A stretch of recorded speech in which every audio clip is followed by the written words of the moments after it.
Good evening, Little Masters, and welcome to episode 162 of the Prancing Pony Podcast, where we may yet be avenged. So let us gird ourselves and weep no more. Folks, go ahead and pull up a bench in the common room, and we'll be right there. I'm Sean Marchese, the real-life Lord of the Mark, and I'm here with the Man of the West.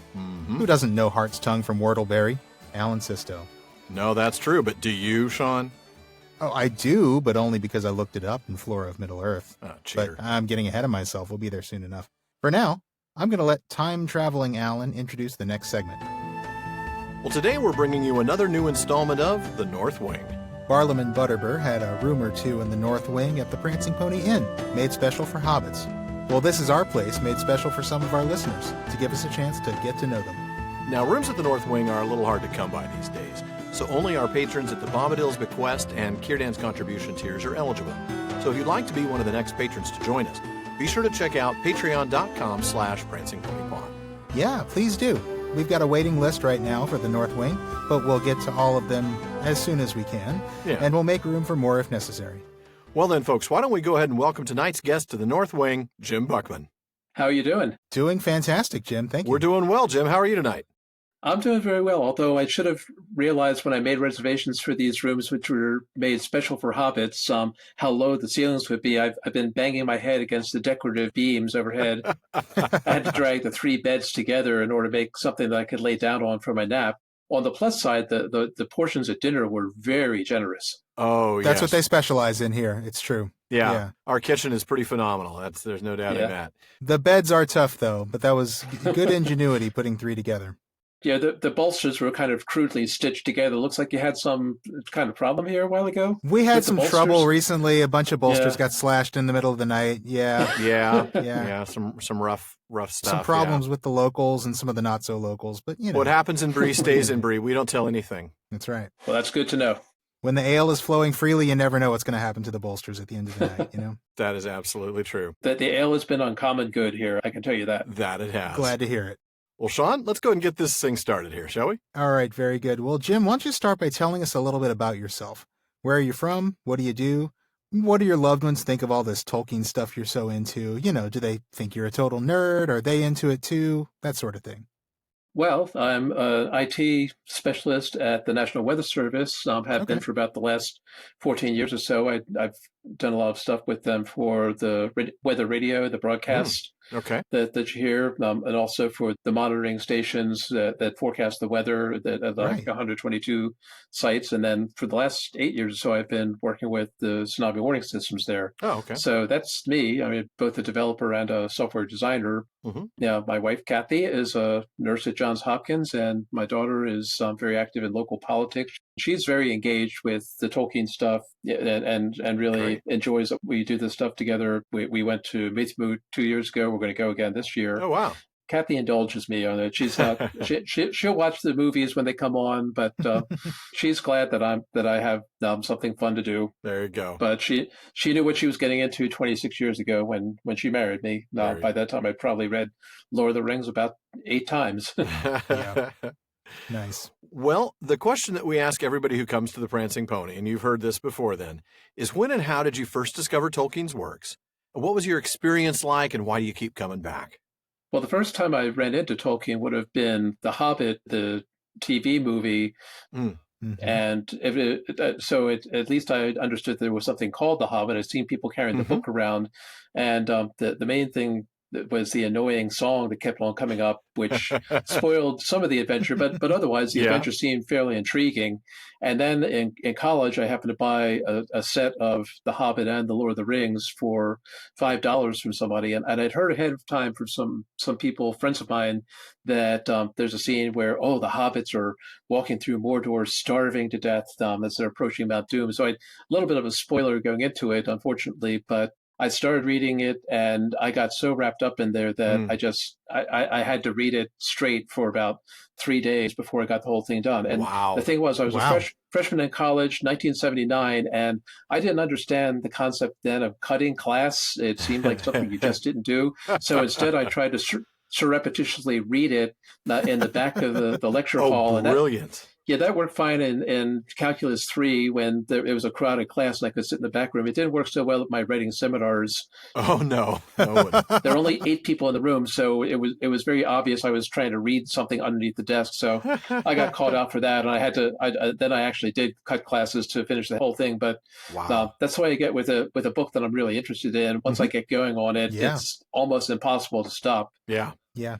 Ever since then, I've just been really intrigued by Tolkien, and I've reread Hobbit and Lord of the Rings probably about once a year for this first decade, I'd say, and then every couple of years. And I guess the last time I read it was after a 20-year gap. I read the whole thing through when I was on travel with my daughter, and I had jet lag. So one thing I can do is I can read on the plane. So so that was no problem. So, but I've just been really ecstatic these last 8 or 9 years to find such an active Tolkien scholarship community out there. People who take it as seriously as I do, and that's been quite a gift. First Corey Olson, and then you guys. Yeah. Well, there's plenty more out there. All those books that we've recommended, all those experts that we've had on the show, they certainly are very knowledgeable, and it's a great community of Tolkien scholars and fans, no doubt. I've been collecting them, and I've gotten a lot of good ideas from your podcast of the next book to read. Good. That's glad great. to hear it.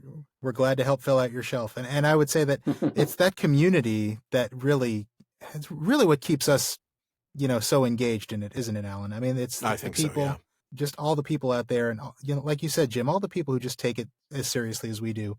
That's what keeps it fresh. That's what keeps it fun. Yeah. Well, I'm going to go ahead and move on to our next question, and I think you've heard this one before, Jim. What is your favorite book in the Legendarium, and why? And then if you could tell us, if you have one, tell us your favorite non-Legendarium work by Tolkien. Well, obviously, Lord of the Rings, that's very hard to isolate a single portion of that because it all holds together so well. And I love it because of the depth and the fact that there was such a huge backstory that it could draw on that Tolkien had been working on for many years, and his talent as an artist, as a poet, and the runes that he drew and all that is just, it was a book unlike any other. So that's what really drew me to it. I'll give you my 2 favorite scenes there in 2 sentences. Be gone, foul Dwimmerlake, Lord of Carrion. Yep. And coming, Mr. Frodo, splash. So those are my two favorite scenes in the whole book, but it's just the whole thing is just a joy.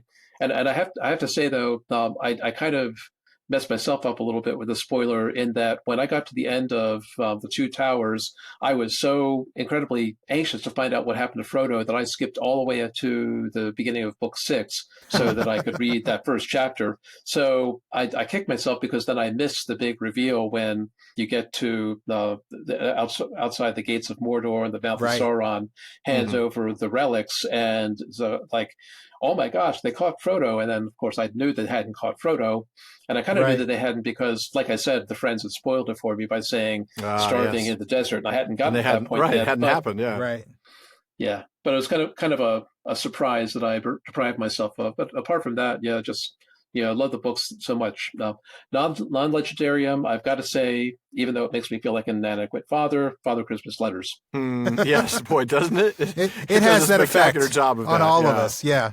I am unworthy. There's no doubt about that. It's like I want to share it with my kids, but I just know. I know if I share it with my kids, they're going to think, wow, this is awesome. What have you done for me lately, Dad? Yeah, you're going to get that for sure. Yeah, well, in her teens, when Emma went through a Star Trek phase, I did up a diorama of her made of utensils called Star Trek 3, The Search for Spork. And I painted up a spork and knives and spoons and such like to look like all the characters. And there was Spork hiding behind a rock saying, tee hee hee hee. So I did little things like that for Emma, but nothing of the caliber that J.R.R. did. Well, no, but that's a pretty high bar good. In all fairness. Yeah. You should be proud of that, Jim. That's a good one. Yeah, absolutely. Well, aside from, writing some Christmas letters to your daughter, are there any Tolkien goals you'd like to share? Maybe tracking down a special book for your collection or going to a moot. I know you mentioned Myth Moot a couple of years ago. Anything along those lines? I'm writing a paper which I hope to submit for the upcoming Myth Moot to present there based on a theory that I formed about 2 months after I read Lord of the Rings for the first time. Okay. I can't wait. I hope that gets presented. I'm really looking forward to hearing that. Yeah. I'm hopeful that it's intriguing. I think it might have been done before, but it's on the origin of hobbits. Oh, that's going to be a fun one. Excellent. All right. Yeah. Can't wait. Excellent. All right. Well, Jim, it's time now to move on to our lightning round. You've heard this before. Okay. We're just going to do some quick questions and ask for some quick answers from you. And I'm going to let Alan take the first one. All right. We'll start with an easy one. Who's your favorite Hobbit? Frodo, barely edging out Sam. Fair enough. That's fair. What's the one place in Middle-earth you wish you could visit? Rivendell. Oh, well, that answers my next question, which was Rivendell or Lothlórien. So I'm going to actually ask you a different one instead then. Your favorite poem or song in the Legendarium? I would have to say the Arendelle. Oh, yes. Yeah. Yeah, the Song of Arendelle. Yeah. That's one of mine. Yeah. That's a flaw from people who read too much, is that I get my own pronunciation of something in my head, and it's very hard for me to correct it. Oh, yeah, we know nothing about that at all. Yeah. Listen to our first season. You'll hear that all over the place. They're hard habits to break, especially when you read it so many times before the movies. Yeah. All right, Jim. Favorite author or book other than Tolkien? I'd have to say C.S. Forester, the Horatio Hornblower series, given the amount that I also read that, because we're near the Chesapeake Bay, so I sail. I used to sail quite a bit, so those are very appealing to me in a similar way, from the depth of the story and the research. Yeah. Excellent. Now, of course, we know that one does not simply walk into Mordor, but if you could, who would you rather have at your side, Gandalf or Glorfindel? Gandalf, for sure. Fair enough. I quite like Glorfindel, but I think Gandalf would trump him in the power department. Yeah. Certainly Gandalf 2.0, no doubt. Gandalf the White, for sure. Yeah. Well, those are some great answers, Jim. We really appreciate it. Thank you for coming and joining us. We've enjoyed having you here in the North Wing, but I think it's time for us to head back to the common room to join the rest of the listeners. Thank you so much for having me, and thank you for what you do. You're my musical, my commute. You're good for one round trip per day. I go from Annapolis to Silver Spring, which is about an hour plus per direction. So I really appreciate your making my drive that much easier. We're happy to keep you company. It's our pleasure, Jim. Thank you again, and we will see you back here at our next Questions After Nightfall, if not sooner. Sure will. Thanks, guys. And now we return you to the podcast in progress. Now let's get back to the book, because we love the books here at the Prancing Pony Podcast. That's right. We bring you other Tolkien stuff from time to time, but at heart, Alan and I are fans of Tolkien's books, and books about Tolkien. That's our passion. And as you know, we read a lot of books in preparation for this show every week. And if you'd like to get your hands on a book that we've mentioned, well, you're going to want to check out the official library page of our website, theprancingponypodcast.com. There we have links to every book we've mentioned on the show. And honestly, guys, there's a lot of other cool stuff on our website, too. We've got show notes there, book links specific to each episode. We got some outtakes up there, Prancing Pony Ponderings, and even some other little extras. You'll also find a link to our online storefront. That's at teespring.com/stores/PPP. And you can find shirts, mugs, stickers, and other PPP gear there, so be sure to check that out. Definitely. And now let's join the company as they grieve Gandalf's loss and move closer to Lothlórien. Let's do it. Well, I suppose we should start at the very beginning, right? That is, as we've said, a very good place to start. So I'll pick up at the very beginning. Okay. Alas, I fear we cannot stay here longer, said Aragorn. He looked towards the mountains and held up his sword. Farewell, Gandalf, he cried. Did I not say to you, if you pass the doors of Moria, beware? Alas, that I spoke true. What hope have we without you? He turned to the company. We must do without hope, he said. At least we may yet be avenged. Let us gird ourselves and weep no more. Come, we have a long road and much to do. They rose and looked about them. Northward, the dale ran up into a glen of shadows between two great arms of the mountains, above which 3 white peaks were shining. Celebdil, Fanuithal, Caradhras, the mountains of Moria. At the head of the glen, a torrent flowed like a white lace over an endless ladder of short falls, and a mist of foam hung in the air about the mountain's feet. Yonder is the Dimrill Stair, said Aragorn, pointing to the falls. Down the deep cloven way that climbs beside the torrent we should have come, if fortune had been kinder. Or Caradhras less cruel, said Gimli. There he stands, smiling in the sun. He shook his fist at the furthest of the snow-capped peaks and turned away. To the east, the outflung arm of the mountains marched to a sudden end, and far lands could be descried beyond them, wide and vague. To the south, the misty mountains receded endlessly as far as sight could reach. Less than a mile away, and a little below them, for they still stood high up on the west side of the dale, there lay a mere. It was long and oval, shaped like a great spearhead thrust deep into the northern glen, but its southern end was beyond the shadows under the sunlit sky. Yet its waters were dark, a deep blue like clear evening sky seen from a lamp-lit room. Its face was still and unruffled. About it lay a smooth sward, shelving down on all sides to its bare, unbroken rim. "There lies the Miramir, deep Caladzarum," said Gimli sadly. "I remember that he said, 'May you have joy of the sight,' but we cannot linger there. Now long shall I journey ere I have joy again. It is I that must hasten away, and he that must remain." So much sorrow. It's palpable. It is. Yeah, it's, I mean, you're real. This is the first chance they've had to just stop and process what just happened. Gandalf has just fallen. It's been a few weeks for us. It's been a couple of minutes. That's true. It has, yeah. And we start with, Aragorn getting this very, very poignant farewell to Gandalf. And this really kind of mournful "I told you so," right? Yeah, alas that I spoke true. You're not kidding. Yeah, we talked about this a few times where he had this kind of foreshadowing or this foreknowledge of what was going to happen. And he spoke true. His worst fears have come true. And it's not a good moment for him, No, this is a truly sorrowful moment. And we can see that with what he says here, that we must do without hope. This is Aragorn. This is the guy whose name is Hope. Estelle. Yep. Man, this is so significant right here. And he says it twice, doesn't he? He says, "What hope have we without you?" And he says, "We must do without hope." Exactly. This is desperation time. It is a dark moment. It is a very dark moment for the Fellowship. Yeah. And yet, in that very Germanic way, Aragorn is going to do what needs to be done. He's going to step up. He's going to assume leadership of the group. Yes, he will. He's going to move on. Yeah, and give a we very have a clear long command. road and much to do.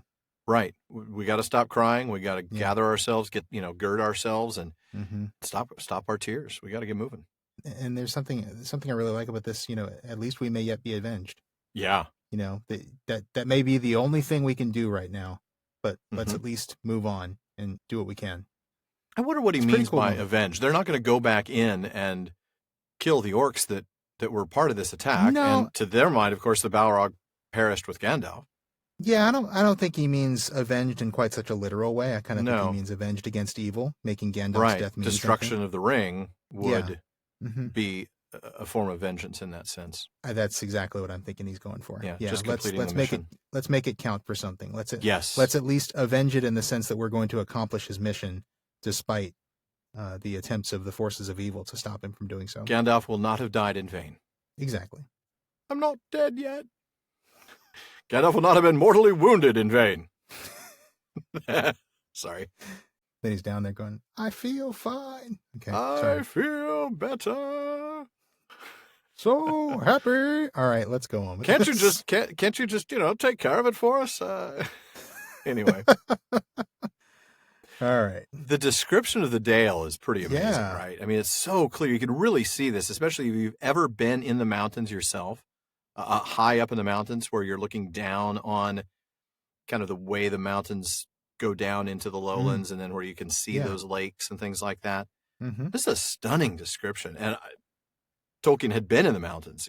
Exactly. To the Swiss Alps. He had personal experience of the Swiss Alps, and we know that the crossing of the Misty Mountains was partly based on that. So this has got to be referring back to a memory that he has.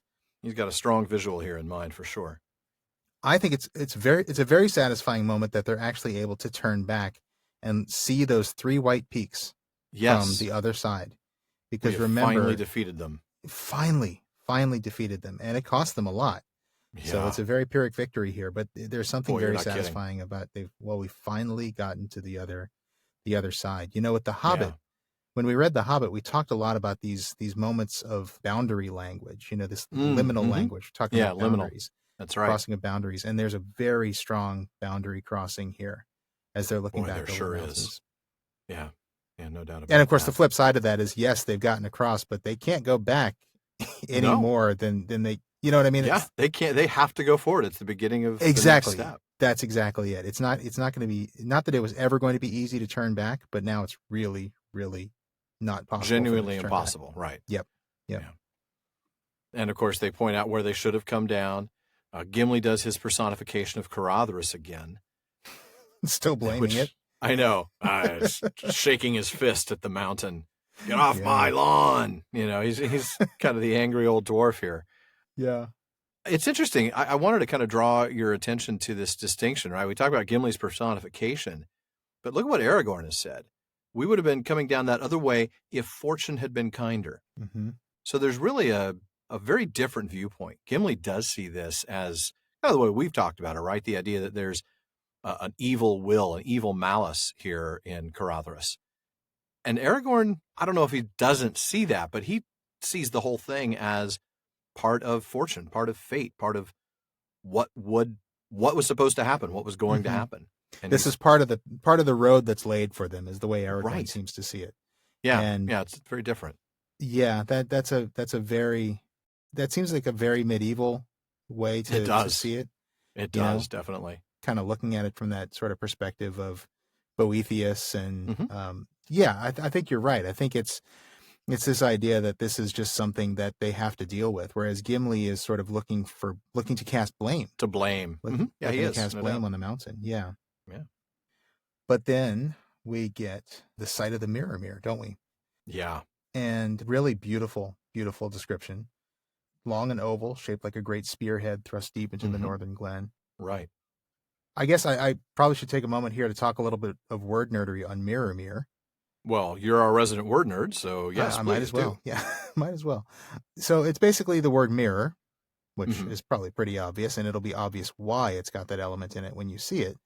But then the second element in this name is mere, M-E-R-E. Now, that's a primarily British word for a standing body of water like a lake or pool. People who are familiar with the Romance languages might recognize that last element a little bit. They'll probably recognize that mere is related to the word for sea in the Romance languages. There's Latin mare, there's Spanish mar, French mer. And we have a lot of Latin loanwords in English from that root, words like marine and submarine and things like that. Sure. This is not a loanword, though. Actually, this word mere, M-E-R-E, was native in Old English. Oh, really? Okay. Yeah, it was another native Germanic word that came from the same Indo-European root. Doesn't really appear a whole lot in modern English. No. But my 5-year-old daughter did ask me to tell you guys that the native Old English form is the root of the word mermaid. So there you go. Really? Your daughter asked you to tell us that? She did, yes. Okay. She did. I'm you very can't prove here. She didn't. You're raising another word nerd. I'm proud of you. Yeah. Proud of you, I'm Sean. trying. I am trying. I bore my kids with word nerdery at the table all the time. I bet you do. Mm-hmm. We bore our listeners with it all the time, too. I'm sorry. Did I say bore? Inform, educate, entertain. I think we've gotten some good feedback on the word nerd segments. I think we've gotten a few every once in a while there. I go on a little too long, but... No, I don't think I've ever gotten any complaints like that. So, anyway, if I had, I wouldn't tell you. Good. Please don't. No, it's all right. Well, before we move on, I just wanted to take note of Gimli's really mournful words about Gandalf. His memory of what Gandalf had said to him. I mean, that's what happens when we lose somebody we love, and care about, like Gimli cared about Gandalf. We remember the things they said to us.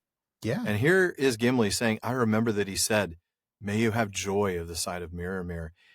And now I'm not going to be able to have joy because I have to keep moving and he's not coming with us. Mm. Part of me even thinks that seeing the Mirror itself, even in the future, is always going to make him remember Gandalf's death. Now, he'll find out, of course, that Gandalf's not dead. That's great. But, for now, he's thinking this great place that he'll be laughing about it eventually. Yeah. Remember that time we thought Gandalf was dead? Yeah, exactly. There's also a really sad, you didn't talk about this last sentence, where it is I that must hasten away, and he that must remain. There's a really sad irony to that. There is. And I kind of like that. That's very... Well, it's very dwarvish in a way, I think. It is very dwarvish, isn't it? Yeah, there's Because something different it's about saying the way so much by sort of understating. Boy, and they do understatement quite well, don't they? Yeah, we talked about that, I think, way back in the Hobbit, actually, in season 2. I think we did, yeah. Yeah. Well, we're going to skip a little bit as Gimli decides he wants to go take a look at the Mirror, but then I'm going to have you pick up where he brings Frodo with him to take a look at the lake. Okay, I'll go there now. "Come with me, Frodo," cried the dwarf, springing from the road. "I would not have you go without seeing Keled-Zaram." He ran down the long green slope. Frodo followed slowly, drawn by the still blue water, in spite of hurt and weariness. Sam came up behind. Beside the standing stone, Gimli halted and looked up. It was cracked and weather-worn, and the faint runes upon its side could not be read. "This pillar marks the spot where Durin first looked in the Mirror," said the dwarf. "Let us look ourselves once ere we go." They stooped over the dark water. At first, they could see nothing. Then, slowly, they saw the forms of the encircling mountains, mirrored in a profound blue, and the peaks were like plumes of white flame above them. Beyond, there was a space of sky. There, like jewels sunk in the deep, shone glinting stars, though sunlight was in the sky above. Of their own stooping forms, no shadow could be seen. "O Keled-Zaram, fair and wonderful," said Gimli. "There lies the crown of Durin till he wakes. Farewell." Mm-hmm. He bowed and turned away, and hastened back up the greensward to the road again. "What did you see?" said Pippin to Sam. But Sam was too deep in thought to answer. Goodness. So before we move on and discuss that, we actually need to go back to the passage that we didn't read and do a little bit of word nerdery on one of the words that was in there, don't we? I think so. There's a passage about, what is it? Heather and wind. Yeah, Heather and wind that thrust him into the cracking stones. So I do want to do a little bit of word nerdery on this word, because a lot of people probably have heard of heather or are familiar with heather, but probably don't know what whin is. Hammond and Skull say that this is the common furze or gorse, a spiny yellow flowered shrub. I was going to say, because furze or gorse are not exactly words that I'm familiar with any more than I'm familiar with whin. Let's be clear. Oh, the common furze. That explains that. Don't you love that? When the word is defined by other words that you have no idea what they mean. Exactly. Well, Flora of Middle-earth goes a little further. They actually define it as Ulex europaeus, and they point out that in... Ulex europaeus, sorry. You had to go there. A little bit of Falco. Yeah, man. Falco. That was from their Gorse album. I remember that one. So yeah, Flora of Middle-earth tells us that this is the scientific name of this plant is Ulex europaeus. And they actually point out that this is not the only place it appears in Tolkien. Oh, really? In The Children of Húrin, a white-flowered variant of furze or gorse appears and is called Eigloss, which means snowthorn, and which is also... Of course, also the name of Gil-galad's spear. That is correct. Yeah. That's exactly right. Yep. Oh, that's cool. Isn't that neat? That's a really neat connection, Sean. I'm glad you found that.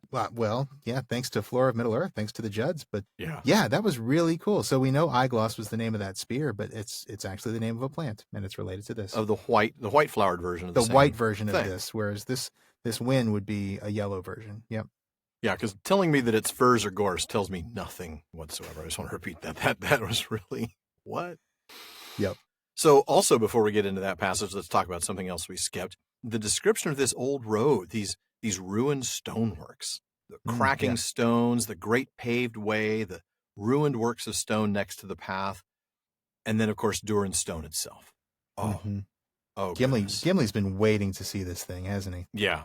This is a huge cultural touchstone for him. And no pun intended in that case. I just mean this in the sense of that word, that it is cultural marker that he needs to be a witness to. He needs to see this. Yeah. This is not like stopping on the road to see the world's largest ball of twine. This is like no. This is like a pilgrimage for Gimli. I mean, that's right. Sort of. Obviously, he didn't come here for this purpose, but this is a very significant place for Gimli culturally. Yeah, so of course he can't not stop, but Aragorn's point is, look, we're not going to be able to just hang out here at Durin's Stone and at the Mirror. We need to get going. we've got to get moving in a very reasonable amount of time here, shall we? That is like me when my kids ask to stop for the big ball of twine. For the world's largest ball of twine. Yeah, exactly. Yeah. Kids are like, Dad, come on, I want to go see it. And I'm like, all right. Fine, you got 15 minutes. Timer starts now. Right. Yeah. And stop at the bathroom on the way. So it's not right. And then wash your hands. And so you get like 6 minutes at the big ball of twine. Yeah. Which Good, probably is 4 minutes too much, honestly. Right. Yeah. 4.5. Yeah. I don't know. Somewhere out there, somebody's a big fan of the world's biggest ball of twine and is like, how dare you say that? It takes a lot longer than 20 minutes to see that thing. To admire the incredible spherical nature of Behold it in all of its glory. In all of its twiny glory. The almost perfect sphericality of it. Yeah, and I'm sure. The way it entices the world's largest cat to come along and play with it. Oh, man. I do not want to see the cat big enough to play with the world's largest ball of twine. I don't want to feed the cat big enough to play with the world's largest You ball would of twine. feed the cat. With yourself. Are you kidding me? You'd be an appetizer. I would be a nice little snack for that cat. You're right. Oh, munchy munch. All right. Well, let's go ahead and get with Gimli, Frodo, and Sam to the Mirror, shall we? Yeah, because Gimli, interestingly, he says, "Hey, Frodo, come on." I love that. He tells Frodo. He picks Frodo out of all the group. Hey, come see this with me. Yeah. And he doesn't explicitly invite Sam, but Sam follows, and he's not. There's nothing to suggest that he's totally a third wheel. He seems welcome to go along. Well, I think anytime you ask Frodo to come, Sam's coming with. Sam's going to come with. That's a good point. Yeah. If you ask, a bodyguard's going to come with the president. It's just you're never going to get Frodo by himself. That's fair. Yeah. That's fair. Yeah. I don't know if Sam is quite as mission critical as a bodyguard, but I guess he is. I mean, he ends up being so.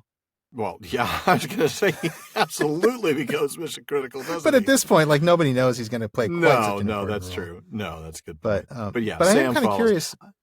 What are your thoughts onto why Gimli takes Frodo specifically and not any of the others? I know. I thought the same thing. Why didn't he? We speculated that he's been getting closer to Legolas over the last few days. Yeah. He doesn't invite Legolas to come take a look. Right. He says to Frodo, I would not have you go without seeing this. I don't know. I honestly don't know as to why Gimli would choose Frodo. Perhaps he knows that. Yeah, I would like to hear him because I don't. Well, the first thought I have is Though Frodo I suppose that's not a surprise. Frodo is, in a sense, the leader of the party. Exactly. I mean, he's certainly not like the tactical leader of the party. That was Gandalf, and now it's Aragorn. But, to the extent that it is Frodo's quest and they're all here to support him, he is the leader of the party in that sense. And so that could be it. It could be nothing more than that. But I also kind of feel like Frodo, out of the entire group, has shown himself to be kind of the most cosmopolitan member of the group. The kind who would be, I think, more interested in other cultures. Right. Gimli and Legolas, they've started to become friends, but I don't think they're quite there yet. Pippin they just started to become not quite want to kill you enemies. Exactly. Yeah, they're getting better, but they're not yet friends. Exactly. Pippin and Merry, they're not going to really have much of a reaction to this. They'll probably think it's cool, but they're not going to, really appreciate it. Yeah. Sam's probably the same. Boromir, maybe he's seen it, probably not, but he's traveled. He probably hasn't seen it. And he's more interested in the history of men and the things that men have built. Exactly. It's not the kind of thing he's interested in. Aragorn probably has seen it. I'm sure. I would imagine, as much as he's traveled. And so Gimli probably knows that. So really, that just leaves Frodo, doesn't it? Could be. I mean, sort of a by default. The only one who hasn't seen it who'd be interested. Out of all your friends, he's the one. He doesn't go by himself. I have thought of something. I wonder if, in a way, this sort of echoes the way that the dwarves, some of the dwarves, I'm thinking Balin in particular, sort of took Bilbo under Bilbo was sort of taken under Balin's wing, so to speak. He watched out for him. He was the one who told Thorin, the value that Bilbo had. I believe he was the one that was impressed with Bilbo when he snuck out, after escaping from the goblin caves, and he'd gotten so close. Balin was on lookout. So I wonder if there's a little bit of that here, a little bit of that sort of. It's what Balin would have done with Bilbo, and so now it's what Gimli's going to do with Frodo. I don't know. Mm-hmm. I mean, that seems more like a reason why the author had this happen, not necessarily an in-universe reason for why Gimli would do it. Unless it's just a dwarvish thing to do, is find somebody who's... Well, Glóin would have told Gimli all about Bilbo, so there's kind of this closeness So you're by nature. you're thinking sort of an intentional echoing of the Balin and Bilbo thing. Yeah, Yeah, that does absolutely. sound like more of an authorial thing. Yeah, I don't know if that Obviously, explains Gimli's motivation directly, Yeah. but yeah, I don't know. It's a thought.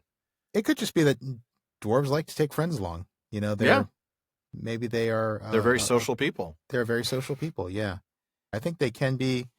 I think they can be kind of gruff and they can be kind of standoffish to the wrong people, but I think they really do value friendship, and they really do. You know, they're they value incredibly loyalty loyal and things like that. Mhm. Yeah, Yeah, so very much so. I think they're very social. Maybe he just, Mhm. and maybe that goes back to what I was saying about maybe he just feels like he wants to take somebody, and he feels like Frodo, out of all of them, would appreciate this the most. I think you might be right.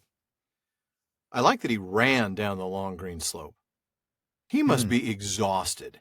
Exhausted. I mean, look at what they just went through, what just happened. And yet he still has enough physical strength to go running. He's so anxious to see this. I don't know. I just thought that was neat. Maybe he's feeling a little bit of recovery. You know, this is maybe. This is a special place. This spot is a very special place. You're right. Yeah.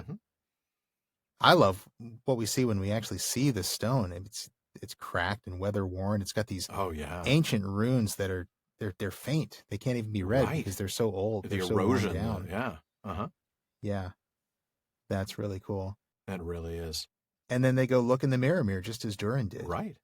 And this amazing sight where it seems that they're not really seeing what's above them, are they? Right. They're looking at it. At first they could see nothing. Right. Mm-hmm. They're seeing something different. They're not seeing a reflection of the sky above. They're seeing some enchanted vision. Some sort of vision, in this mirror. Yeah. That's interesting, isn't it? It makes you think of the next time they're going to look in a mirror, doesn't it? Yeah, Frodo and Sam, this isn't the last mirror they're going to look in the next few pages. Right. But I love this. You know, first we see nothing at all. Then we see the mountains in blue, and it looks like it might be a reflection, maybe. But then we see the stars. Now we know this is a vision. This is something that is magical in a way. It's beyond what nature would give us. We're not seeing what is. We're seeing what was. We're seeing an image of the sky and the reflection in the mirror the way it was when Durin first came upon it, perhaps. Yes. Yeah. Which leads to Gimli's really sort of, I was going to say stilted, but that's almost got a negative implication. I just mean it's this formal language. It's almost like it's a ritual thing. It does some sound sort that way. of Yeah. I mean, the way somebody might recite scripture. Fair and wonderful. There lies the crown. There lies. Yeah, it does.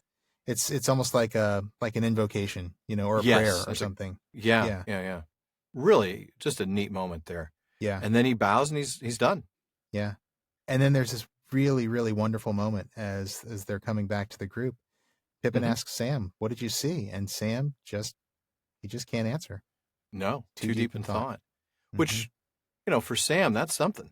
I love that he doesn't have a response because usually he does. Usually he's very quick to have some sort of... That is so true. Sam is usually quick to speak. Not necessarily deep response, but sometimes it's a witty thing. Sometimes it's a quick-witted sort of, singed the hair off of my head, but, I knew Gandalf wasn't going to end up in a wolf's belly.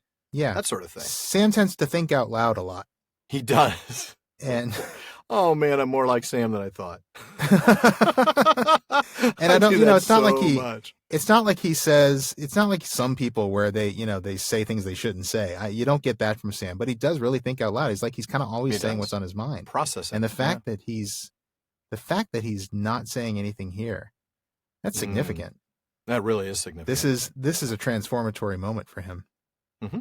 Absolutely. I think so too. First of many. Well, not first. One of many, I guess. Yeah. Probably not the first. I don't know that I could point to the first right now, but I'm sure if I tried to, I could take the time to do that. Yeah, maybe the elves or something, but... That's what I was thinking, the elves in the forest in Woody End, sees them. Mm-hmm. That's what I thought as well. Now we're just being nerds. Well, I think people are used to it after 161 episodes. I would imagine that after this many hours, that probably 250 to 300 hours of content. I think something they know like we're nerds now, Sean. Yeah. I think they know. Secret's out. Yeah, it is. We keep on going down the road, and I'm going to pick up a little bit after that. Aragorn's talking about the silver load here. Our road leads beside it for many miles, for I shall take you by the road that Gandalf chose. And first, I hope to come to the woods, where the silver load flows into the great river, out yonder. They looked as he pointed, and before them they could see the stream leaping down to the trough of the valley. and then running on and away into the lower lands, until it was lost in a golden haze. "There lie the woods of Lothlórien," said Legolas. "That is the fairest of all the dwellings of my people. There are no trees like the trees of that land. For in the autumn their leaves fall not, but turn to gold. Not till the spring comes and the new green opens do they fall. And then the boughs are laden with yellow flowers, and the floor of the wood is golden, and golden is the roof, and its pillars are of silver, for the bark of the trees is smooth and gray. So still our songs in Mirkwood say. My heart would be glad if I were beneath the eaves of that wood and it were springtime." "My heart will be glad even in the winter," said Aragorn, "but it lies many miles away. Let us hasten." Since we were just now talking about how they turn back and they look at the three peaks, it's easy to forget that they're still on the mountainside. Yes, they are.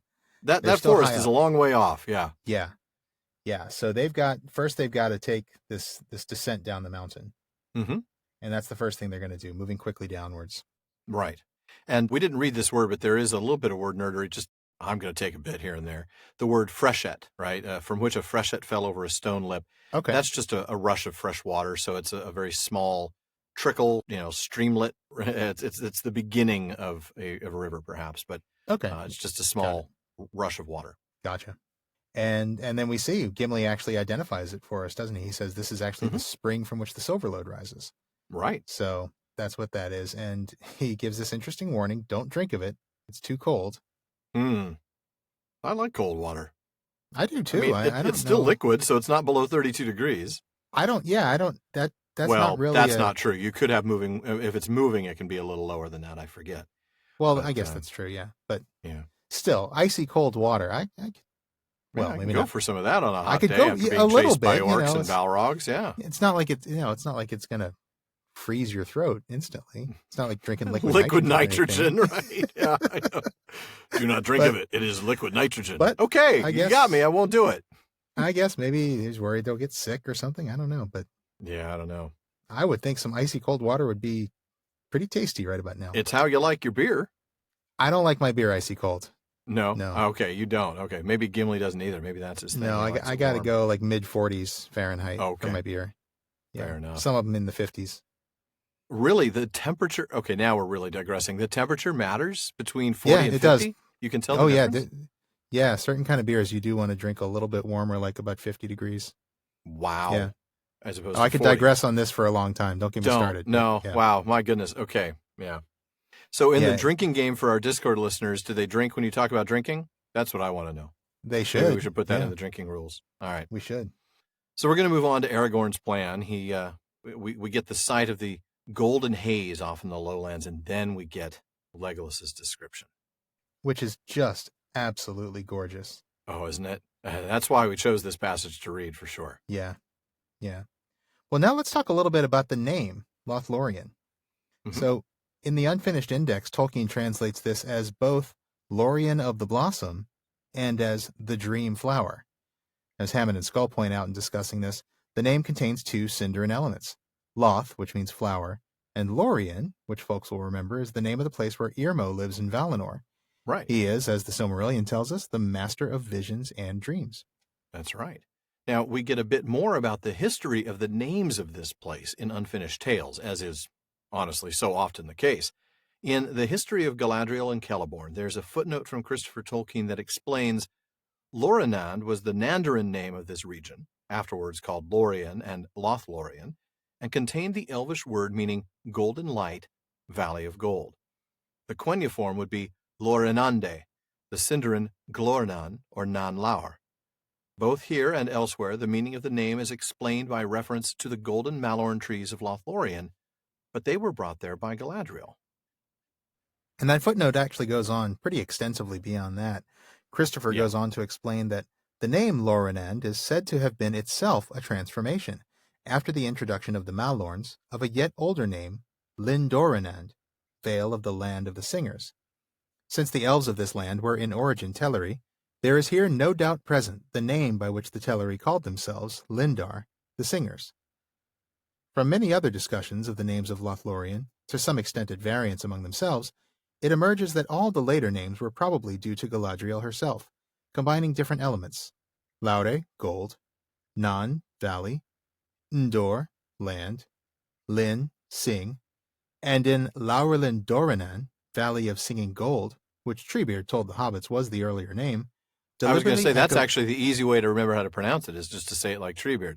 Laurelin Doranan. Laurelin Doranan. Laurelin Doranan. Exactly. Yeah. You just can't be hasty. That's the thing. No, you can't be hasty. Gotta take it slow. Hasty. So in that case, Christopher Tolkien says, deliberately echoing the name of the golden tree that grew in Valinor, for which, as is plain, Galadriel's longing increased year by year, to at last an overwhelming regret. And of course, folks will remember that the name of that golden tree was Laurelin. That's right. And of course, we get that this is the fairest of all elvish dwellings, which is saying something, because we were just in Rivendell. Yeah. So, really? Okay. Fairest of all the dwellings of the elves. No trees like their trees. Well, and it does make sense, because, we've talked a little bit about the difference between Rivendell and Lórien before. Rivendell is beautiful.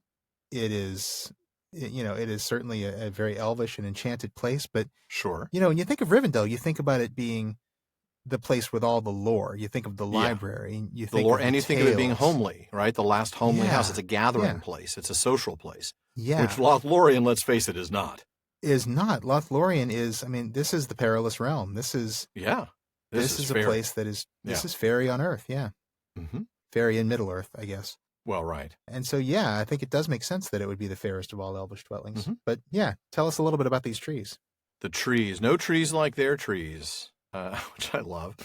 The leaves don't fall. They turn to gold. I know. Doesn't it sound, no trees like their trees? I don't know. It just sounds. I don't know. Yeah. I don't know. No trees like these trees. We got the best trees. No trees like these. We got the best trees. You could almost make a song of it. I know. The leaves don't fall in winter. They turn to gold, and they only fall in the spring when they're replaced with new green. And when that happens, oh my goodness, the boughs are full of flowers. The floor of the wood is covered in gold. The roof is covered in gold. What a vivid description. What a powerful image this is that Legolas paints with these words. That is such a powerful image, because you realize that these trees are never bare. No. They go from having gold from green to gold, and then the new ones come in at the same time as they fall. Oh, yeah. Stunning. Yeah. And then after this breathtaking description, Legolas reveals that, so still our songs in Mirkwood say. So this is not from personal experience. He hasn't seen this himself. No. He has this vivid image from songs and tales. Yeah, absolutely. It's pretty amazing. That's pretty amazing, really, and also a little bit sad, because it is. It kind of takes away. He's never seen it. It takes away a little bit from what he's just said. Like, oh, okay. Oh, because it's hearsay. Right. He doesn't know. Maybe that's what it was like 100 years ago, 500 years ago when those songs were first written. Well, to me, it reveals that he's got his own longing here. Oh, yes. No, of course he does. He knows this is the place for elves to go check out. This place is going to be a special place for him. This is going to be his Durin Stone. Oh, very good connection. I agree. Excellent. Yeah. Aragorn, though, just like he said to Gimli with Durin Stone, hurry up. We got to get a move on here. Stop at the water fountain and fill your bottle. That's right. But before we hasten on, we want to remind you about our sponsor here on the Prancing Pony Podcast. That's right. Now, working out is hard. It's always been hard. Even when it's easy, it's still pretty hard. And Bombas socks can't change that, but they can make it more comfortable. So if your resolution is to get fit this year, start by getting socks that can keep up every step of the way. Alan and I have been wearing Bombas socks now for several months, since they first supported the show. And I got to say, I love how just amazingly comfortable they are. Yeah. They use a built-in arch support system that feels like a nice hug, a foot hug. I'm not hugging your feet, Sean. I love the way they perform at the gym. Constantly pausing your treadmill to adjust twisted, bunched-up socks. Frankly, that drove me nuts, and I did have to do that before. But Bombas socks are designed with this left-right contouring and a Y-stitched heel, so they stay absolutely perfectly in place. I can tell you, they really do. But the best thing, what we really love about Bombas, is their mission. Yeah, absolutely. Socks are the #1 most requested item in homeless shelters, and Bombas socks were created to change that. For every pair you buy, Bombas donates a pair to someone in need. So go to bombas.com/PPP today and get 20% off your first purchase. That's BOMBAS.com/PPP. for 20% off. bombas.com/PPP. Now, let's get back to the story. Sean, I love that passage, but now it's time for you to pick up. Oh, this is when Sam and Frodo are kind of about ready to fall over from pain. Mm-hmm. And Legolas is like, excuse me, guys. Hello. We've got wounded hobbits here, folks. Yeah. One of them we thought was dead 5 minutes ago. I know, but somehow you've forgotten about that. Yeah. Aragorn does feel badly about it, I admit, but he's the leader of this group. It's sort of his responsibility to take care of these guys, I think. He's pretty gracious about it. I'm sorry. He is. He does apologize immediately. He's just like, look, guys, there's a lot on my mind. It's been an eventful hour. It's been a long day. It's been a long day. I mean, really. And the last little bit has been the longest. So we woke up near Balin's tomb, and then we were attacked by orcs, and then we were attacked by a Balrog, and then Gandalf died. And so, yeah, I forgot that all these things have happened to you. Excuse me. Now, let's check your wounds out. Right. And that's where I'm going to go ahead and have you pick up. Okay. Soon afterwards, they came upon another stream that ran down from the west and joined its bubbling water with the hurrying Silverlode. Together, they plunged over a fall of green-hued stone and foamed down into a dell. About it stood fir trees, short and bent, and its sides were steep and clothed with hartstongue and shrubs of whortleberry. At the bottom there was a level space through which the stream flowed noisily over shining pebbles. Here they rested. It was now nearly 3 hours after noon, and they had come only a few miles from the gates. Already the sun was westering. While Gimli and the 2 younger hobbits kindled a fire of brush and firwood and drew water, Aragorn tended Sam and Frodo. Sam's wound was not deep, but it looked ugly, and Aragorn's face was grave as he examined it. After a moment he looked up with relief. "Good luck, Sam," he said. "Many have received worse than this in payment for the slaying of their first orc. The cut is not poisoned, as the wounds of orc blades too often are. It should heal well when I have tended it. Bathe it when Gimli has heated water."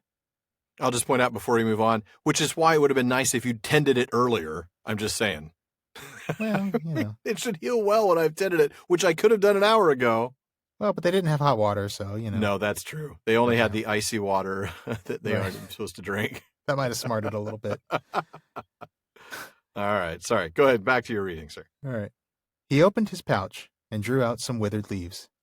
"They are dry, and some of their virtue has gone," he said. "But here I have still some of the leaves of Athalas that I gathered near Weathertop.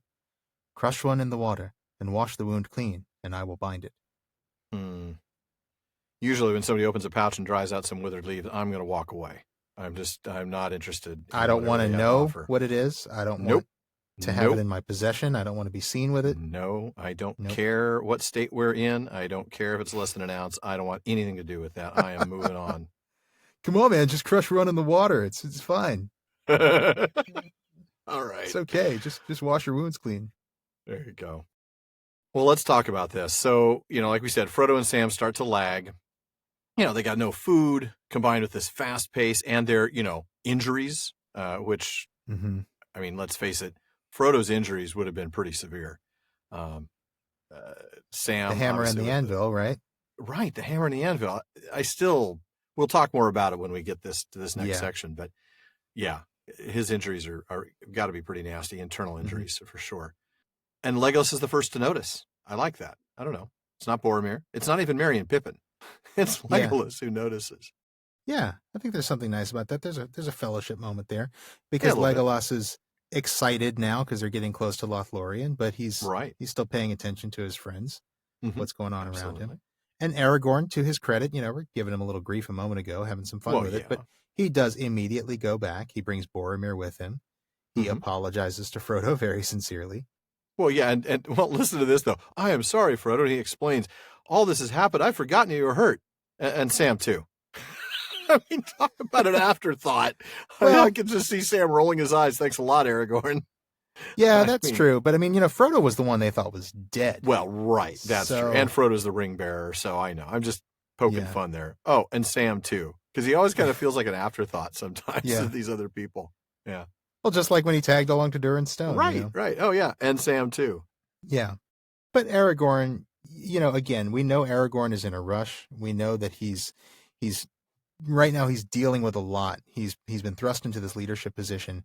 There's a lot on his mind. But he does the right thing here. He says, let's go ahead and take a rest. Let's try to ease you guys. Right. And he and Boromir will actually carry them, which is pretty cool. Yeah. Yeah. Well, which of course they did earlier too, right? Back on the mountain on the attack on Cropos. They did. You're right. Yep. Yeah. So then they find the dell surrounded by fir trees. And like you said, from Flora of Middle-earth, we get Hart's Tongue and Whortleberry. And you've got a little bit more on them, don't you? Well, so once again, we're going to get one of those explanations of a plant that doesn't help you a whole lot unless you know a lot about plants already. Yeah, but Hammond and Skull, they're really good at getting us started here. They tell us that Hart's Tongue is a fern with narrow fronds, and that Whortleberry is another name for bilberry. Now, I don't know much about bilberry either, but we did see it briefly in Flight to the Ford. It's seen often on moors, and it's actually a small shrub that produces small blue berries. Is it a small shrub, perhaps, with a little path down the middle? So you get the bi-level effect. Yeah. Right, exactly. Yeah. Sorry, had to do that. Well, and it produces small blueberries or very small berries. Very small rocks. Churches. Yeah. A duck. Who are you who are so wise in the ways of science? Oh, Terry Jones. I know. So rest in peace, Terry. Yeah. I know. For us, the grief is still too near. Indeed it is. Yeah. So Flora of Middle-earth, not surprisingly, goes a little bit deeper and actually identifies what species these actually are. So Hart's Tongue is actually Asplenium scolopendrium, and then bilberry or whortleberry is Vaccinium myrtillus. Okay, if you say so, sir. If you say so. But here's another plant that we find mentioned in the First Age, thanks to Judd and Judd of Flora of Middle-earth. It's in Unfinished Tales of Tuor and His Coming to Gondolin, when Tuor and Varanwe encounter those orcs in the wild. You remember our epic series of episodes back in season 1. They hide on a still catching up on sleep from those. I know, man. We were up till like 2 a.m. on some of those. It's like 4 for me, but yeah, it was a pretty epic It was night. crazy. Yeah. So in that section, they are in the wild and they hide on, quote, a long slope deep in whin and whortleberry. So not only do we get whortleberry, we even go back and get whin from earlier. That's right. There you go. Great stuff. Cool. Right there. Yeah. Now, as for Hart's Tongue, the Judds also offer a really cool bit of symbolism here. They say, perhaps it is merely descriptive because this is a common species, widely distributed in Europe. However, it is also a beautiful fern and is especially distinctive because of its persistent, elongate, and unlobed leaves. And the species traditionally has been used medicinally. Thus, it may be a signal telling us that the travelers have reached a wholesome region near the Golden Wood. Well, that is interesting. That's the kind of stuff that I love about that book. Not only is it great that they actually identify what plant this really is, because sometimes those names are, again, like we've been saying, they're not that helpful unless you know a lot already. But the way they pick out this symbolism and knowing how much Tolkien knew about plants and was interested in the natural world, you got to think he was conscious of some of this symbolism, and I love that. I'm sure he was. I do too. That's a great catch by the Judds there for sure. Yeah. Now, time-wise, we get that it's about 3 o'clock. Sun's getting lower in the sky. So Gimli, Pippin, and Merry go and gather firewood and water. And then Aragorn gets to work, doesn't he? Yes, he does. And he starts with Sam. And Sam's wound is not deep, but it is ugly. And that's an interesting detail that strikes me as the kind of detail, that a writer who's seen war wounds would think of. Right. This is not a clean-edged blade that has wounded him in a straight line. Yeah. And of course, Aragorn's comment, really insightful here if you think about it. He's talking about the cost of slaying one's first orc. I think he knows a lot of people who've received worse than this in payment for the slaying of their first orc. Oh, I'm sure. Yeah. I'm sure he's known many Dunedain and probably Rohan and Gondor who've been maimed. Yeah, for sure. Yeah, absolutely. But the good news, of course, is the cut isn't poisoned. That is really a pleasant surprise. And then he has his little prescription of, I'll tend it, you bathe it, which Sam might be, I took a bath this year already, sir. But, Yeah. But Aragorn managed to hold on to some of the Athelas leaves that he picked up in Book 1. Now they are dry he's a ranger, now, so I expect that he would, right? Of course, yeah. If he's going to go forage for leaves, he's going to hold on to them, put them in his pack, and and have them with him when he needs them. Mm-hmm. Now, they are dried now, so some of their virtue is gone. I think that makes sense, what does that mean? Right? I mean, yeah, I mean, it does, but why? I think it's just like herbs that you would cook with. If you Okay. use dried herbs, the Oh, yeah, oils that's and all the true. stuff that makes it good isn't really going to be That's a good point. quite as pronounced. I mean, my wife doesn't even really like to use dried herbs to cook with, but they'll get the job done in a pinch. Sure, yeah. But that's true. You're right. I mean, I'm trying to think of one that we use. We use rosemary in a lot of foods, and we have a rosemary plant, a little bush in the backyard, and we just cut it off fresh. And that is significantly better than when we've had to get the dried stuff at the grocery store. The dried stuff, yeah. Yeah, you're right. It's nowhere near as flavorful. And I guess that's the whole point.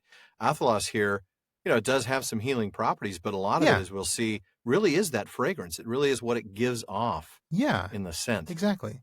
Yeah. It's those oils that are in it, and I think, again, all that's anybody who's worked with herbs before knows that dried is never as good as fresh. But it'll get the job done. So they'll work. Well, I'm going to go ahead and pick up literally where you left off in that paragraph. And I wanted to break those out into two separate sections because we get kind of the rest and healing and the fixing of Sam. But now we get to something really interesting. We get the revelation of Frodo Baggins. So now it is your turn, Frodo. I'm all right, said Frodo, reluctant to have his garments touched. All I needed was some food and a little rest. No, said Aragorn. We must have a look and see what the hammer and the anvil have done to you.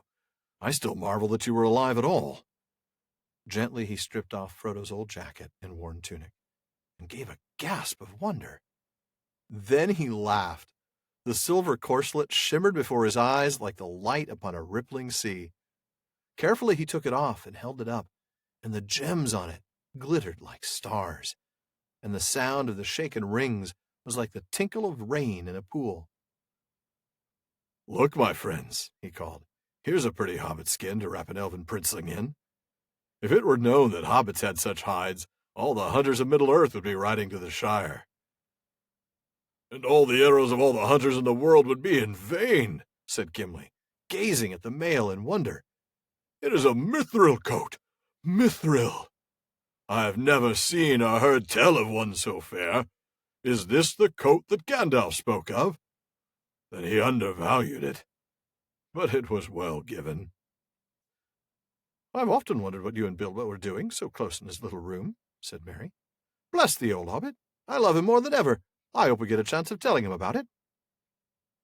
There was a dark and blackened bruise on Frodo's right side and breast.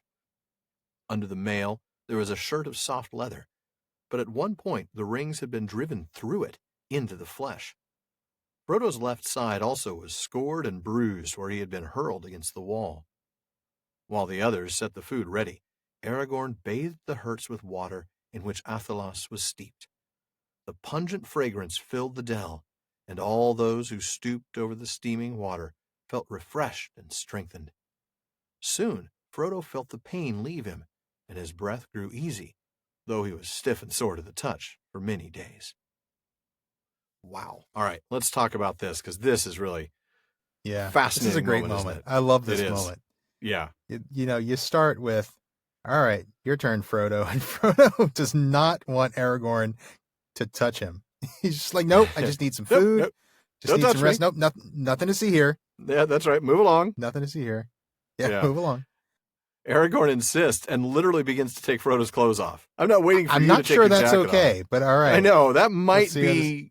Aragorn, that might be. We talked about liminal language and crossing boundaries. I think Aragorn might have just done that. Yeah. But anyway, no, Frodo's too hurt to do it. I think that's what we're looking at here. Is Frodo's so injured that, when you're that sore, moving your shoulders back to take a jacket that's off. True. That's true. Frodo's sore. Yeah.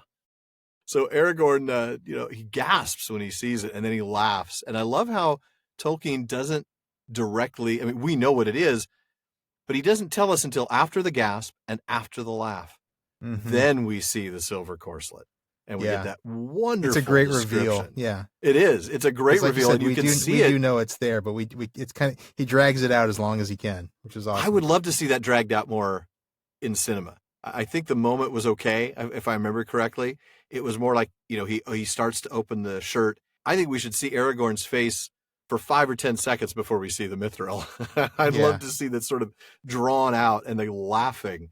But this That would be visual really cool. and auditory description, oh, the gems and the shaken rings, the tinkle of rain. Oh, you can see this moment. That's incredibly vivid. It is. And the rippling sea. Oh, yeah, it's gorgeous. Light on a rippling sea, tinkle of rain in a pool. There's an interesting lot, all the water imagery and the star imagery. It's really, you wouldn't think to compare a male shirt, something metal to the natural world, but Tolkien does. And then you get all these wonderful reactions to the coat from the members of the Fellowship. I love it. Aragorn's very strange sense of humor here. It really is, huh? About, here's a pretty hobbit skin to wrap an elven princeling in. And this bit about like, oh, if everybody knew hobbits had hides like this, all the hunters would be riding there. I mean, come on. Yeah. That's a little odd, but it's funny. It is. It's kind of like that gallows humor. It is. You're right. It is somewhat morbid. Yeah. Yeah. And then we talked about this before. We talked about Gimli's observation about Gandalf's valuation being insufficient, but well given. He undervalued it. And exactly. Even though he undervalued it, even though it's worth more than the Shire and everything in it, and that's a low price, it was still well given. Yeah. Love that. And of course, Merry's immediate recognition of the source and his just love and appreciation for Bilbo. What a great moment that is. I love that. It's another one of those reminders that, Merry knew Bilbo pretty well too. That's true. So he recognizes this immediately. Yeah, he does. And then we get Frodo's condition. So we get the dark bruise on his side and his breast. The rings had driven through the leather. Are we going to have to give this an explicit tag because I said breast? Rings had driven through the leather under the shirt into his flesh. That didn't even get a snicker, let alone a guffaw from you, Sean. What is wrong with you? I chuckled. You didn't hear me chuckle? You didn't hear me chuckle? chuckle? That's all right. I did. That's okay. Kind of snorted a little bit. So I got to say, though, really, Frodo's condition would be a lot worse. I'm not sure if I want to go into the science of this, but realistically, that mithril may be incredibly strong and can withstand the impact of an arrow and things like that, but the force has to go somewhere. Yeah. Force equals mass times acceleration, and there's a lot of both in that, spear strike. And I'm so glad you remember physics. Well, it took me a little while, and it used to be because I would write, "May the mass times acceleration be with you." I would write up the formula for mass and the formula for acceleration. Seriously, we are nerds. We are. We are such nerds. We are. Anyway, I'm sorry. Please continue. We digress. We do digress. I actually used to write out the most complicated formula for mass and acceleration that I could. May the be with you. Anyway, there's no question that he would be suffering from serious internal bleeding. Yeah. Broken bones, ribs crushed. Yeah, he might not have been pierced by the spear, but he's not though, right? I mean, he's in pain, but I mean, there's nothing to suggest that he's got damaged organs and broken bones. No, that's my point. In the real world, he should have. Yeah, he should have been. Yeah. Right, that's my point. Yeah, yeah. He should be a lot worse off than this. Yeah, but yeah. I mean, I suppose he should have had the spear just go right through him, right? I mean, it should have been. Well, assuming the mithril coat is capable of stopping a piercing wound, then maybe it could stop that. But where does the force still has to be dispersed somewhere? Right. Yeah. I mean, I know we've got these ideas of armor that disperses the force across the body. Still, I think there's just too much force there. But anyway, I'm probably being too much of a pedant there, in terms of maybe he says, but being pedants is what we do. Oh, of course. Yeah. No, I think people know that after as many episodes as we've done here. So Dr. Aragorn sets to work. Dr. Aragorn. I'm not a doctor, but I play one on TV. I play one in this book. There you go. He bathes the hurts with the Athelas tea, which smells fantastic. You're right. It's been steeped in there. So yeah. Smells fantastic. And in fact, once again, we see that this smell has this restorative effect even on the people who are healthy. It refreshes them, it strengthens them. That's what's so amazing about this. It's just, it fills the air, and everybody who smells it has an impact on them. And I recall in the previous season, we talked about what this might smell like. And I have didn't we decide like basil or something? That's what I was thinking. It's like basil. And, that's pungent. That's for sure. Yeah. Yeah. And I remember thinking that that basil also is named after kings. The root of that word is also about kings. So I thought maybe Tolkien's thinking something like that. But that's what I'm imagining, is a really strong, pungent kind of smell like basil. Mm-hmm. And then, so like we said, even the healthy are kind of affected by the smell, and Frodo feels the pain leave and his breathing grows easier. Yeah. But not all of his symptoms are gone. He's still stiff. No, that's the thing. There is some magical power in this, but not enough to completely get rid of it. Right. It's not going to instantly get rid of all of his hurts. This is not a magic healing spell. This is just good medicine. Right. This isn't like some sort of Star Trek tricorder and then an injection that Dr. Suddenly McCoy you're sticks in your perfectly neck. patched up and you have no more pain and all that. Yeah. Yeah. It's not that. No. So we don't read the rest, but Aragorn's advice here: put this back on, and of course it makes him very happy to know that Frodo has it, because hey, it's going to keep him safe. And he even tells him, don't even take it off when you're sleeping, unless you're in some place where you're safe, which probably isn't going to happen for a while. Let me ask you this, since maybe you know a little bit about this. We're told that at one point the rings had been driven through into Frodo's flesh. Now, does that mean that one of the rings or one or more of the rings has actually split? Or maybe the rings are actually split rings, right? They might actually be open, probably squeezed tight but open. I'm imagining them having intact the ring itself, the circular edge of the ring has just sort of pressed into his skin. Pressed through the leather, deeply. Tore through the leather, right? Because of the force. Not that force, because of the force of the spear thrust. Right. Not the midichlorians, they're not to blame here. They've cut Yoda's been messing around again, and he's pushing everybody's ring mail through their... Yeah, no, not that. That's right. So they've cut through the leather, which was thin anyway, because it's an undergarment. This isn't like leather armor. Right. But they've cut through that leather tunic, if you will, and gotten embedded then far enough through the leather to then pierce his skin. Okay. But the rings are still because I was intact. wondering... I don't think you could break the rings of Mithril. No, I don't think you could break the rings. I guess I'm wondering, I don't really know enough about ring mail to know, are these rings fused closed after they're woven together, or are they actually open and just sort of like squeezed together with pliers so that they're almost closed, but that enough force could actually split the ring again? And so I'm just trying to figure out, is there, you know what I mean? Is there a point of a mithril ring sticking into Frodo's skin? But you're thinking not. I'm thinking not. I'm thinking just the edge. They're very tightly woven. These are small rings, right? I mean, we get the description about the corselet shimmering, and we get the tinkle of rain in a pool. So you can almost see that they're smaller, these are tighter very, loops. Very fine rings. And right. I think these aren't large coins in a pocket. This is rain in a pool. So it's a higher pitched sound.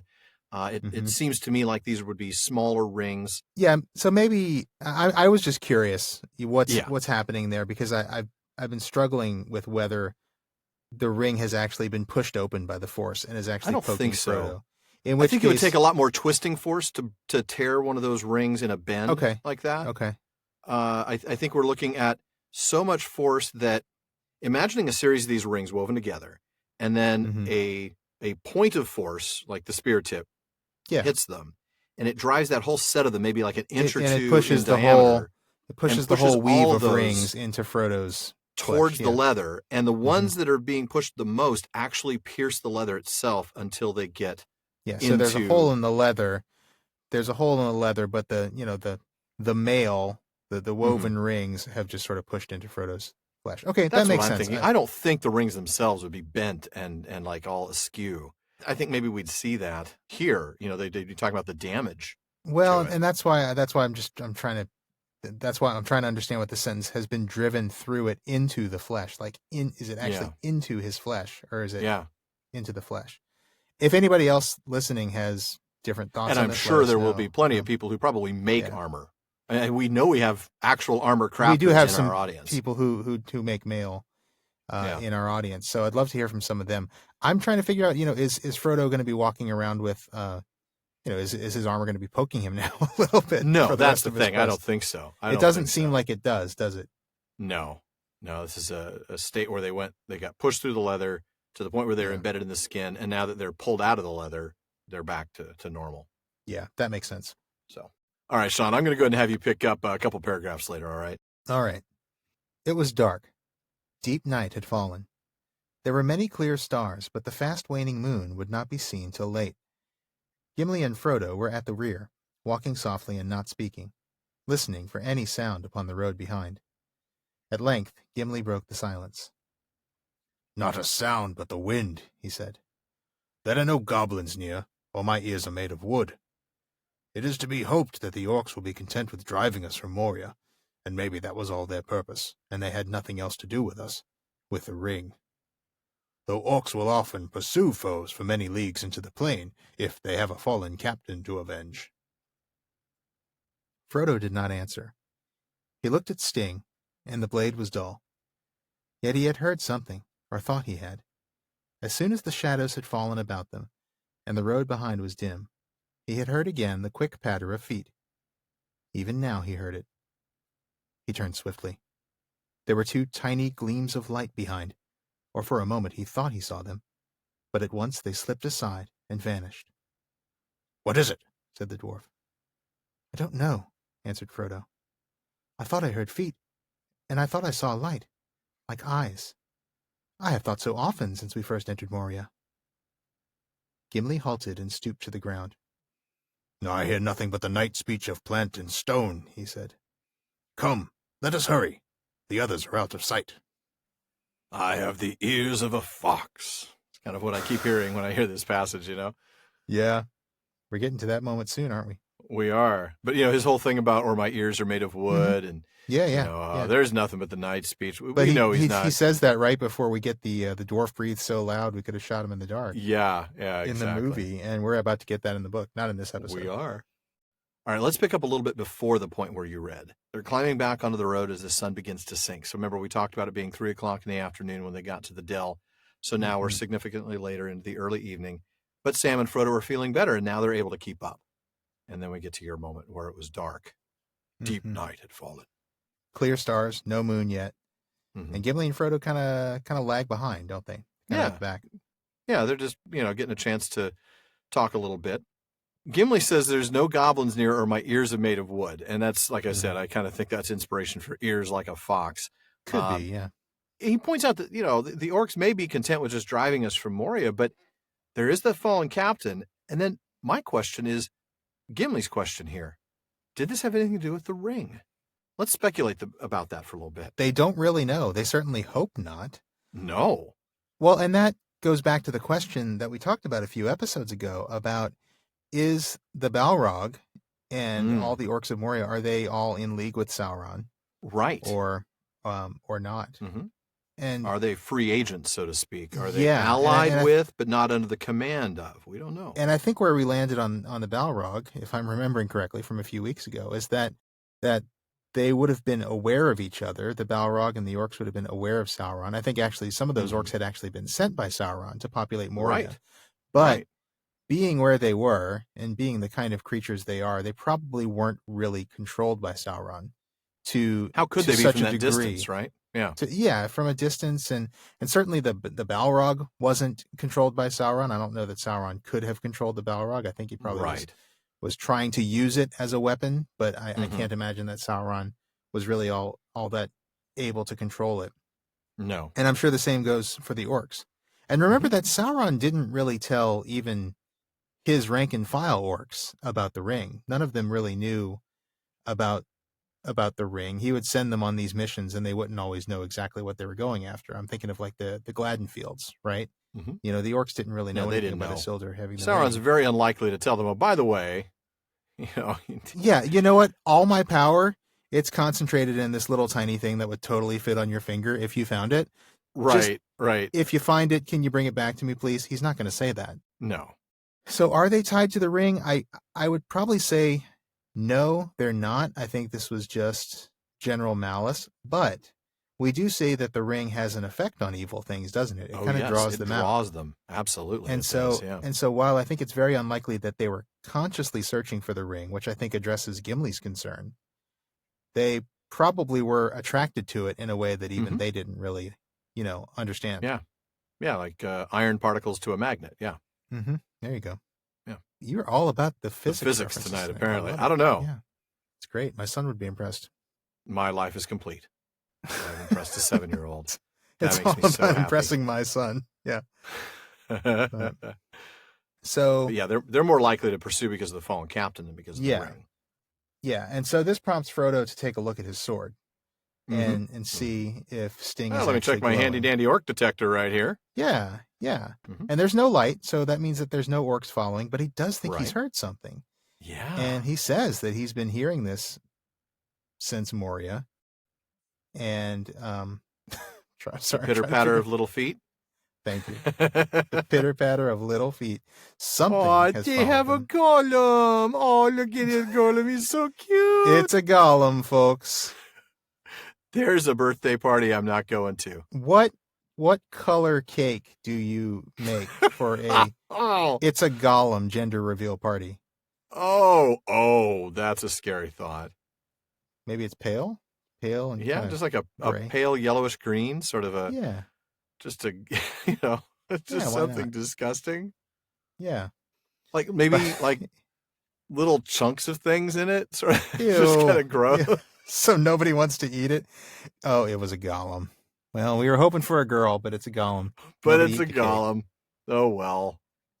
I just hope it's No, healthy. but the point is, something has followed them. He knows Yes. something has been following them. He's been hearing it since he was in Moria, Mhm. and he saw, or he thinks he saw, 2 tiny gleams of light. Yeah, you wish he talked to Aragorn about it, because when he finally does, Aragorn's like, oh yeah, Gollum. Oh yeah, He's been that's following totally us since Gollum. Moria. Yeah, right. It's like, yeah. dude, could you have mentioned that for us like a little while before? Like maybe at least now? I don't know. It was on a need to know basis. It was, apparently so. Gimli still doesn't hear anything because he doesn't really have Because his ears are like a actually made of fox. wood, apparently. Right. Oh, maybe But not we wood, did- maybe just but- stone. But no, in Gimli's defense, we did talk a few episodes back about how Frodo's senses really seem Yeah, to be sharpened enhanced by the senses, ring at that's this true. point. Yeah, And even by the wound. by the wound, right? That's right. It was- correct. You're absolutely right. All right, so let's go ahead and move on to the next section here. I'm going to read this one. The night wind blew chill up the valley to meet them. Before them, a wide gray shadow loomed, and they heard an endless rustle of leaves, like poplars in the breeze. "Lothlórien!" cried Legolas. "Lothlórien! We have come to the eaves of the Golden Wood. Alas, that it is winter!" Under the night, the trees stood tall before them, arched over the road and stream that ran suddenly beneath their spreading boughs. In the dim light of the stars, their stems were gray, and their quivering leaves a hint of fallow gold. "Lothlórien," said Aragorn. "Glad I am to hear again the wind in the trees. We are still little more than 5 leagues from the gates, but we can go no further. Here let us hope that the virtue of the elves will keep us tonight from the peril that comes behind." "If elves indeed still dwell here in the darkening world," said Gimli. "It is long since any of my own folk journeyed hither, back to the land whence we wandered in ages long ago," said Legolas. "But we hear that Lórien is not yet deserted, for there is a secret power here that holds evil from the land. Nevertheless, its folk are seldom seen, and maybe they dwell now deep in the woods and far from the northern border." "Indeed, deep in the wood they dwell," said Aragorn, and sighed as if some memory stirred in him. "We must fend for ourselves tonight. We will go forward a short way until the trees are all about us, and then we will turn aside from the path and seek a place to rest in." Yeah. So let's talk a little So, bit yeah. about this. Yeah. So yeah, we see that the endless rustle of leaves announces where they've arrived. It announces their location. And Legolas says, "Hey, we're here. We made it. But too bad Yeah. it's not spring." I Remember, he know. really I wants to see it know. in spring. Oh, I'm so glad we're here. Oh, well, it's not spring, but Yeah. like we've talked about before, that's still going to be an amazing place to be. Yeah, absolutely. I love this description of the trees, how they're arched over the road and the stream. It's such a cool look. These trees just leaning over and creating almost a tunnel. And then, of course, the gray Yeah. stems and the gold leaves. So gorgeous. It's an incredibly cool image. Mhm. And Aragorn's reaction to seeing Lothlórien is so Oh. telling, because he says, Oh. "Glad I am to hear again the wind in the trees." Yes. He's got experience of this place. We know now Yes, that he does. he has experienced this place, and he reveals that he's got deeper knowledge as well. Mm-hmm. He says we're still a little more than 5 leagues from the gates, which implies that he's got some even more intimate knowledge of this place. Yeah, so he knows where the gates are. Yeah. He knows where the gates are, how far they are from them. 5 leagues is a little over 15 miles. So he says, let's go ahead and stop here. We can't go any further. Yeah, we're not going to make 15 miles after dark. Yeah. No. Right. But we're going to hope that the virtue of the elves will keep us safe. Now, when he says hope, I mean, I think he really assumes that the virtue of the elves will keep them safe. He knows well enough to know that they'll be safe here. Yeah, let us hope the sun rises tomorrow. You know, I mean, of course it's going to happen, right? Let us hope this thing is going to happen. Yeah. But I do love that he uses the word hope, because remember, at the very beginning of this chapter and the very beginning of this episode, he had no hope. Estelle was without hope at that point, and now he's got hope again. And I love that. Yes, he does. Even if it's a hope that's, well, it's so well-founded, it's almost hard to call it that. I mean, this is going to happen. Of course, the virtue of the elves is going to keep you safe. Well, this is Estelle hope. You know, this is hope that's founded on something real. real. Yeah, you're right. On something very specific, on a very identifiable thing, and not a vague hope. But Gimli questions whether they even still live here, right? You know, the world's growing darker. Of course he does. You know, well, yeah, he is Gimli after all. Yeah. But Legolas says, you know, look, my people don't have firsthand information, but we believe they're still here. Right, right. And notice this language about the secret power here that holds evil from the land. Yeah, that's pretty significant. We'll get to know that, or her, pretty soon. The ring on her finger, that's right. Yeah. But first we're going to get a little bit from the history of Galadriel and Celeborn from Unfinished Tales, this time from Appendix B. Discussing the realm of Thranduil, Tolkien says that the elvish folk of this realm had migrated from the south, being the kin and neighbors of the elves of Lórien, but they had dwelt in Greenwood the Great east of Anduin. So he's talking about, obviously, how this connection that Legolas talks about, you know, my people don't have firsthand information. Well, these may be the places that we used to be, but now it's something else, right? Right, yeah. So, and then Tolkien goes on to his explain, people used to live here, or his ancestors used to live here. His ancestors used to live here, right. So then going back to that Unfinished Tales appendix, we get, in the Second Age, their king, Orifer, who is the father of Thranduil, who's the father of Legolas, had withdrawn northward beyond the Gladden Fields. This he did to be free from the power and encroachments of the dwarves of Moria, which had grown to be the greatest of the mansions of the dwarves recorded in history. And also he resented the intrusions of Celeborn and Galadriel into Lórien. Happy guy, that Orifer. Yeah, he just... He doesn't have a good end, does he? No, he doesn't. We talked about that. He's the one who, that's right, because he decides he doesn't even want to march under the flag of Gil-galad, right? Right. He wants Isn't that him? Yeah, I think so. He's the one who goes to the battle there at the end of the Second Age. He goes, at least to his credit, he goes. Right. But because he doesn't want to be allied with or under the command of anybody else, he is independent, and he acts rashly, and they get completely wiped out. Yeah. Right. That's right. Yep. Yeah, that was them. Well, okay, so Legolas, the elf, Mr. I'm so hip that my people were here before it was cool. That's right. You know, That's he may not have first knowledge of this place, but Aragorn does. He absolutely has been here before, and he knows that they live very deep in the wood. Yeah, specifically how deep they live in the wood. We talked about that. And, you know, we'll fend for ourselves tonight. We're going to find a safe place off the path to rest. That's right. But that's not exactly a happy thought to everybody, is it? No, it's not. Boromir absolutely does not like this, and that's where I'm going to have you read for the rest of tonight's section. Okay. He stepped forward, but Boromir stood irresolute and did not follow. "Is there no other way?" he said. "What other fairer way would you desire?" said Aragorn. "A plain road, though it led through a hedge of swords," said Boromir. "By strange paths has this company been led, and so far to evil fortune. Against my will we passed under the shades of Moria to our loss. And now we must enter the Golden Wood, you say. But of that perilous land we have heard in Gondor, and it is said that few come out who once go in, and of that few none have escaped unscathed." "Say not unscathed, but if you say unchanged, then maybe you will speak the truth," said Aragorn. "But lore wanes in Gondor, Boromir, if in the city of those who once were wise they now speak evil of Lothlórien. Believe what you will, There is no other way for us, unless you would go back to Moria Gate, or scale the pathless mountains, or swim the great river all alone. Then lead on, said Boromir. But it is perilous. Perilous indeed, said Aragorn. Fair and perilous. But only evil need fear it, or those who bring some evil with them. Follow me. Well, okay, I guess I will follow you. He puts him in his place, I gotta say. He really does, yeah. And yet, Boromir's not really wrong. I guess we'll get to that. But Yeah. No, he's not wrong. This is a dangerous place. There is peril here. He doesn't get it exactly right. I like how Aragorn corrects him.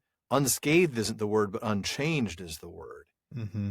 That is a significant but subtle difference. Yeah. And it's understandable why Boromir would see it the other way.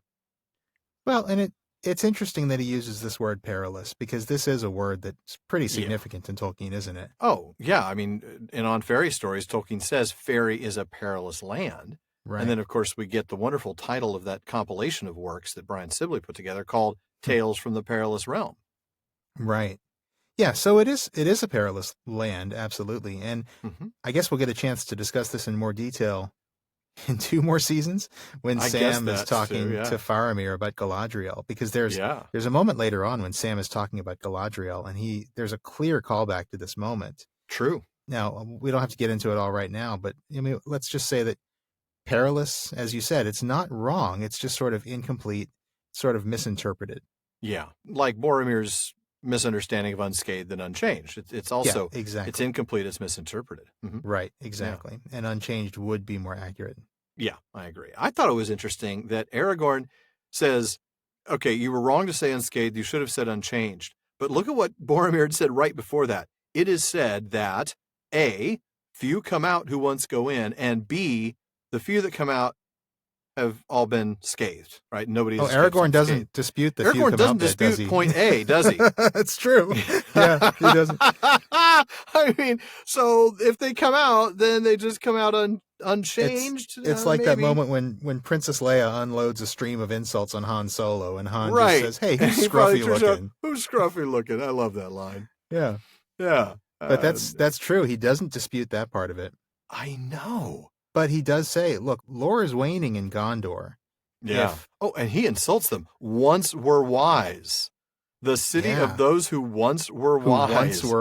Ouch. I.e., they are not now. Right. And of course, it's true. They do speak evil of Lothlórien there because they don't understand it. And that is a sign that their lore is waning. So he's absolutely right about that. And of course he is, because he's been there. That's right. He was there 2 generations before. Yeah. Mm-hmm. I love, the way he explains this is like, well, okay, it's dangerous. You're not going to be unscathed. It's not that you won't escape unscathed. It's that you won't escape unchanged. But really, by the way, there's no other option. You're welcome to go back. You right. Can go back if you want to go home, you can, however you want to. Yeah. I mean, I think that's why Boromir's like, all right, you got me. Where else am I going to go? Okay, you win. Right. But it is perilous. And he's, he holds to his point, and he's not wrong. Yeah. And he's especially not wrong thanks to Aragorn's last line. It's fair and perilous, but really you only need to fear it if you bring evil with you. Mm-hmm. And I think we see a little bit of that. But yeah, absolutely. And maybe he's decided it's okay to have just a little bit of peril. Oh, please, may I have a little peril? No, it's too perilous. Come on, just a tiny bit of peril. I could really use some peril right now. All right. Well, folks, the company might have to fend for themselves tonight, but you don't. We've got Barlaman's Bag coming your way in just a minute. And even when that's done, the talk continues all night long at the Prancing Pony. That's right. We've always got lots of discussion happening in our social media spaces. At our common room on Facebook, you'll find comments, questions, corrections, and more on every episode, as well as updates from us throughout the week. Just look for the Prancing Pony Podcast on Facebook and click the like and follow buttons. And now we have another common room on Reddit. You can find great discussions there at r/PrancingPonyPod. And as always, you can find us on Twitter and on Instagram with the handle @PrancingPonyPod. Follow us wherever you might be. And if you like us, share us on Facebook, Twitter, Reddit, or anywhere else you can find Tolkien fans. And if you really want to let the world know your feelings about us, give us a review on Apple Podcasts. The more reviews we have, the more visible our podcast is, which helps others find us and this great community of Tolkien fans we built together. And finally, if you like access to exclusive content like postscripts, quarterly specials, PPP swag, and more, check out patreon.com/prancingponypod to find out how you can join the fellowship of the podcast. We're well past our most recent goal of setting up a monthly Discord hangout, which you can join if you're a Patreon supporter at the Gift of Gondor tier or higher. And we're making great progress on our way to our next big goal of doing 2 moots every year, because frankly, we just have so much fun at them. That we do, but we can't get there without your help. And we've got lots of cool bonus content and gifts to make it worth your while, including that chance to join our Discord server, where you can hang out with us once a month and even listen in live while we record a podcast. So if you're interested in joining, or if you'd just like to see how we're doing on our goals, visit patreon.com/prancingponypod. Now, I think it's time to see what old Barliman has in the mailbag for us tonight. Sean? Okay, well, we've got time for one tonight, and this one's going to come from Jocko F. in Brooklyn, New York. Jocko wrote in with a question and kind of an observation from episode 149, when Pippin said to Elrond, "You will have to lock me in prison or send me home tied in a sack." Jocko says, "This to me feels like a pointed little jab at Elrond and the way hobbits would have viewed elvish hospitality, quote-unquote, through the stories of Bilbo. Considering they've just spent a bit of time with Bilbo in Rivendell, perhaps even remembering and hearing his old tales from his adventures with Thorin and company, do you think he, Pippin, was simply being dramatic? Or was he calling to mind the treatment the elves gave Thorin, Bilbo, and etc. in The Hobbit?" Well, let's take a look at the text and check out the context again. Now, this passage is from the beginning of The Ring Goes South, when the members of the Fellowship are being chosen. Elrond initially says that he wants Pippin and Merry to go back to the Shire, but Pippin protests, and then Gandalf surprisingly supports him. Now, Elrond at that point says that maybe he'll let Merry go, but not Pippin, he's too young. Pippin's response, "Then, Master Elrond, you will have to lock me in prison or send me home tied in a sack, or otherwise I shall follow the company." Yeah, now Jocko's noticed a really striking similarity between the 2 specific alternatives Pippin comes up with. Yeah. Both of these things that Pippin suggests as hypothetical things that Elrond has to do, both of these things actually happen to Bilbo, or more properly to his Dwarvish friends, during the adventures in The Hobbit. Right. I suspect maybe Bilbo has been telling some of the old stories again while the hobbits have been at Rivendell, and Pippin just has those on his mind. As Jocko says, Pippin is probably being dramatic, but he could, and I dare say he probably is also, intentionally calling back to Bilbo's adventures just to kind of show Elrond that he means business and show him that he's just as worthy of going on his own adventure himself. Yeah, I think that's a really astute observation, Jocko. Bilbo told his stories, and I certainly wouldn't be shocked to discover that Pippin was thinking of those exact stories when he made this comment. Yeah. Now, is he trying to get a jab in at Elrond? I mean, my first thought is no, because although both of these things happened to Bilbo and his friends, it wasn't Elrond and his people who did these things to them. Right. I mean, remember, it was the trolls who put them in sacks, right? True. And then it was the elves of Mirkwood, not the elves of Rivendell, who imprisoned them. But then again, Pippin's not exactly detail-oriented, so... No, that's true. It is quite possible. At this early point in Pippin's adventures, I would not be surprised that maybe he wouldn't really know or remember or that care. Rivendell is not the same as Thranduil's realm. Yeah, exactly. That they're a different kind of elves, that these are not the elves who imprisoned Bilbo. He probably just isn't thinking that detail-oriented, so maybe... But I do tend to think it's really more of a matter of just being dramatic, trying to persuade Elrond and show him, like, hey, we're tough like Bilbo, too. We can do this.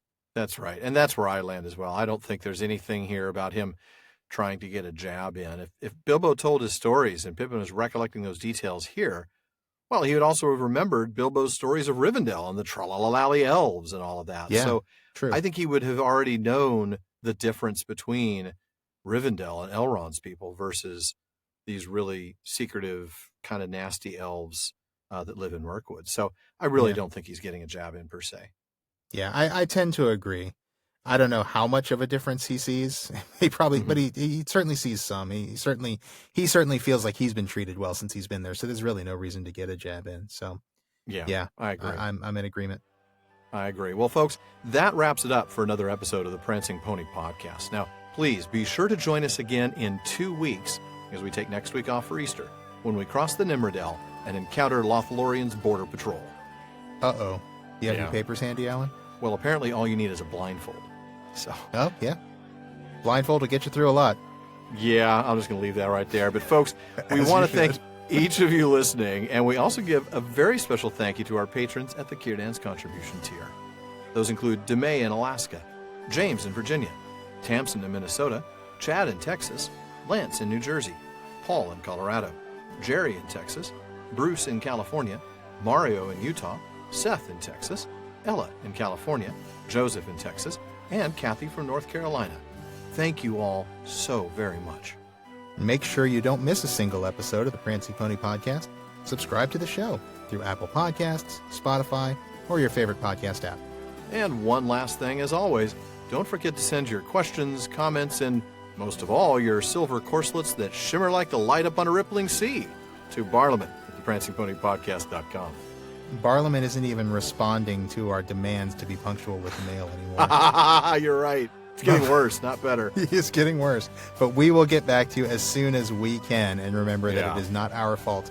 It is Barliman's. Yeah. And your question or comment may be featured on an upcoming show. Well, this has still been far too short a time to spend among such excellent and admirable listeners. But until next time. Farewell, friends.